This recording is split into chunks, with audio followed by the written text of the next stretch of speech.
Hello' বন্ধু বান্ধৱীসকল, আপোনালোকে চাই আছে অসমীয়া ইউটিউব চেনেল অসম মিক্স।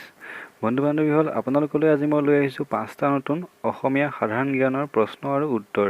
বন্ধু বান্ধৱীসকল, আপোনালোকে নিজকে এবাৰ পৰীক্ষা কৰি চাওক আৰু প্ৰতিটো প্ৰশ্নৰ শুদ্ধ উত্তৰ কমেণ্ট বক্সত কমেণ্ট কৰক।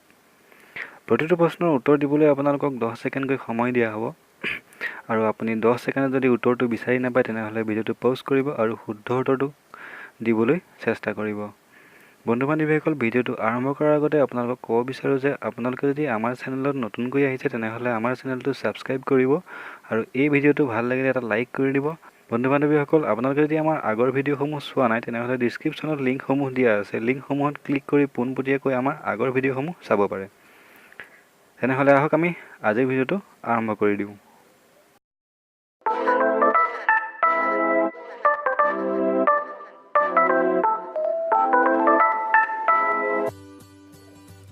এক নম্বৰ প্ৰশ্ন, আমলখি বা আমলা ফলত বেছিকৈ কি ভিটামিন থাকে? বন্ধু বান্ধৱীসকল, আপোনালোকে জানেনে বাৰু?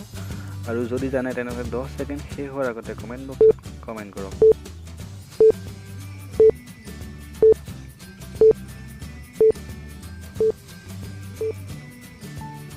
আৰু ইয়াৰ উত্তৰ হ'ল ভিটামিন চি। 2 নম্বৰ প্ৰশ্ন, বাংলাদেশৰ ৰাষ্ট্ৰীয় খেল কি?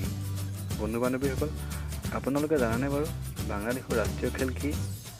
আৰু যদি জানে তেনেহ'লে চোৱাৰ আগতে কমেণ্ট বক্সত কমেণ্ট কৰক।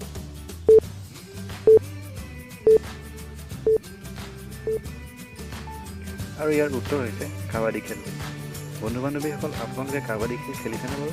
আৰু যদি খেলিছে তেনেহ'লে কমেণ্ট বক্সত কমেণ্ট কৰি আমাক জনাওক।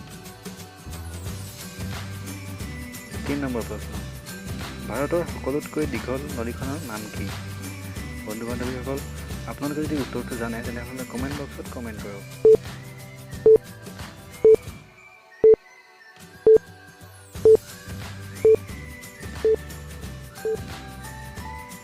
আৰু ইয়াৰ উত্তৰ হৈছে গংগা নদী। 4 নম্বৰ প্ৰশ্ন, কাগজৰ আৱিষ্কাৰ কোন দেশে কৰিছিল? আপুনি জানেনে বাৰু? আৰু যদি জানে তেনেহ'লে 10 ছেকেণ্ড শেষ হোৱাৰ আগতে কমেণ্ট বক্সত কমেণ্ট কৰক।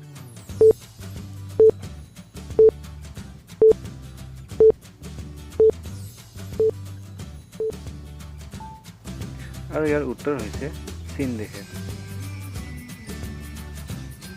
5 নম্বৰ প্ৰশ্ন, বৰ্তমান ভাৰতৰ খেল মন্ত্ৰীজনৰ নাম কি? বন্ধু বান্ধৱীসকল, উত্তৰটো যদি জানে তেনেহ'লে কমেণ্ট বক্সত কমেণ্ট কৰক।